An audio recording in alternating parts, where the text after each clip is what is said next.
কেউ পারবে না। কিন্তু আফসোস, আপনি আমি যখন বিপদের মধ্যে পড়ে যাই, ওই বিপদটা কার থেকে বলি? বন্ধু থেকে শেয়ার করি। ওই বিপদটা বলি কার থেকে? দুনিয়া যারা ক্ষমতা আছে তাদের থেকে বলি। তারা তো আপনাকে বিপদ থেকে উদ্ধার করতে পারবে না।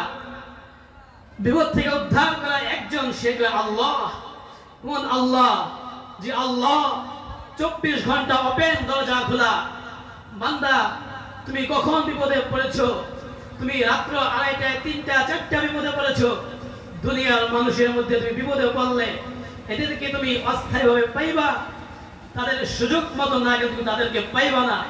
আর আমি আল্লাহর কাছে চাইলে এটা কোনো সময় লাগবে না। তুমি যখনই ইচ্ছা তখনই আমি আল্লাহর কাছে আশ্রয় চাইবা, তখন আমি তোমাদেরকে উদ্ধার করব। এই ঘটনা প্রেক্ষিতে আসে, নবীর এক সাহাবী খুব আমলদার ছিলেন। নবীজি সাল্লাল্লাহু আলাইহি সাল্লাম যুদ্ধের জন্য ঘোষণা দিলেন, ও আমার সাহাবায়ে কেরাম, তোমরা কোথায় আছো?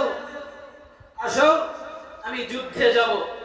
তখন এই আনসার সাহাবী নবীর সাথে যুদ্ধে চলে গেছে। যুদ্ধ করে যারা, যুদ্ধ করতে করতে যারা শহীদ হয়ে যায়, মৃত্যুবরণ করে, তাদেরকে শরীয়তে পরিভাষায় শহীদ বলা হয়। আর যারা মৃত্যু না হয়ে সুস্থ অবস্থায় ফিরে আসে, তাদেরকে গাজী বলা হয়। ওই যুদ্ধ গেলে সওয়াব, মরলে শহীদের মর্যাদা, না মরলে গাজী মর্যাদা নিয়ে বান্দা বাড়ি চলে আসে। ওই বান্দা যুদ্ধ করতে চলে যায়, নবীর সাহাবী। ওই সাহাবী যুদ্ধ করতে করতে যখন যুদ্ধ শেষ পর্যায়ে চলে যায়, আল্লাহর বান্দা, আল্লাহ রাব্বুল আলামিন এই নবীর সাহাবীকে একটা ছেলে সন্তান দান করেছিলেন। ওই ছেলে সন্তানকে তার বিবির কাছে রেখে চলে যায়। আল্লাহর বান্দা মৃত্যুবরণ না করে গাজীর মর্যাদা নিয়ে বাড়ি চলে আসে। আল্লাহ রাব্বুল আলামিন এই সাহাবীর সন্তানটাকে মৃত্যুবরণ করে আল্লাহ রাব্বুল আলামিন কি পরিমাণ একটা নেককার বিধান করেছেন এই সাহাবীকে। যেমন সাহাবী তেমন বিবি, কিরকম ধৈর্যের আমল। আল্লাহর বান্দা এই ছেলে সন্তানটা মারা যায়, আল্লাহর বান্দা যুদ্ধ করে রাত্রিবেলা বাড়ি চলে আসেন।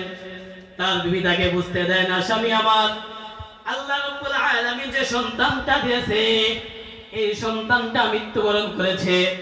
আল্লাহর বান্দি তাকে বুঝতে দেয় না কি পরিমাণ মা দুনিয়ার সবচাইতে সন্তানকে মহব্বত করে তার মা এবং তার বাবা।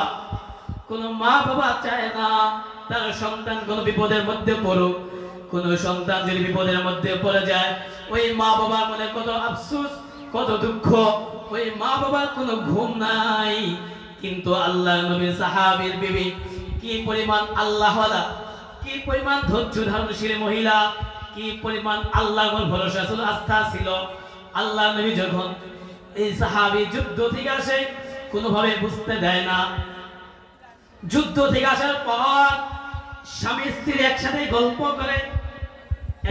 গল্প করে খানা দাবার খায়, স্বামী ঘুমিয়ে যায়।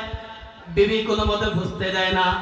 স্বামী জিজ্ঞাসা করে, হে বিবি আমার, আমার কলিজা টুকরা সন্তানটা কোথায়? বিবি বলে, স্বামী আমার, সন্তানটা এখন তো ঘুমায় রয়েছে। আল্লাহর বান্দা চিন্তা করে, হারে যদি আমার সন্তানকে এখন ডাক দেই তাহলে সন্তানের ঘুমে ডিস্টার্ব হবে। এই জন্য সন্তানকে আর ডাক না দিয়া আল্লাহর বান্দা ঘুমিয়ে যায়।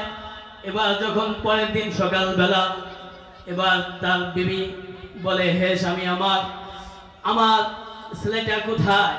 বলে, ছেলেটা ঘুমায় রয়েছে। এবার যখন আল্লাহর বান্দা দেখে তার ছেলে আর উঠে না, সকাল 5টা বেজে, 6টা, 7টা বেজে যায়, ছেলে আর ঘুম থেকে ওঠে না। এবার আল্লাহর বান্দি তার স্বামীর রেখে বলে, হে স্বামী আমার, আপনার কাছে একটা কথা বলবো, আপনি রাগ করবেন কিনা বলেন। আল্লাহর বান্দা বলে, না বিবি, তুমি বলো, কি বলবা? আল্লাহর বান্দি বলে, হে স্বামী আমার, আপনার কাছে যদি কেউ আমানত রাখে, ওই আমানতটা যদি ধ্বংস হয়ে যায়, আপনি কিছু বলবেন নাকি তাকে? বলে, না, কোনো কিছু বলবো না। বলে, আল্লাহ রাব্বুল আলামিন আপনাকে একটা সন্তান দান করেছিলেন, এই সন্তানটা ছিল আমানত। আপনার সন্তানটা গতকালকে রাত্রে মারা গেছে, আপনি আসার আগে আগে। আমি আপনাকে বুঝতে দেই নাই সন্তানটা মারা গেছে। দেখেন তারা কি পরিমাণ ধৈর্যশীল মহিলা ছিল। এই জন্যই তো আল্লাহ রাব্বুল আলামিন পবিত্র কালাম আল্লাহ শরীফের মধ্যে বলে দেয়, বান্দা এমনকি আল্লাহ নিজেই বলেন, হে বান্দারগণ তোমরা আশ্রয় প্রার্থনা করো কার কাছে? আল্লাহর কাছে। এটা দুনিয়ার কোনো মানুষের কাছে বললে চলবে না। ধৈর্যের মাধ্যমে কি লাভ হয় আর নামাজের মাধ্যমে কি লাভ হয়? আপনি যখন কোনো বিপদের মধ্যে পড়ে যাবেন, এই সাহাবীর মতো, এই সাহাবীর বিবির মতো ধৈর্য নিয়া, এমনকি সবর নিয়া যখন এই বিপদে পড়বেন তখনই নামাজে দাঁড়ায় যাবেন। আর নামাজ আপনাকে দুনিয়ার সমস্ত বিপদ আপদ থেকে হেফাজত করে দিবে। এটা খুব বাস্তব প্রমাণ।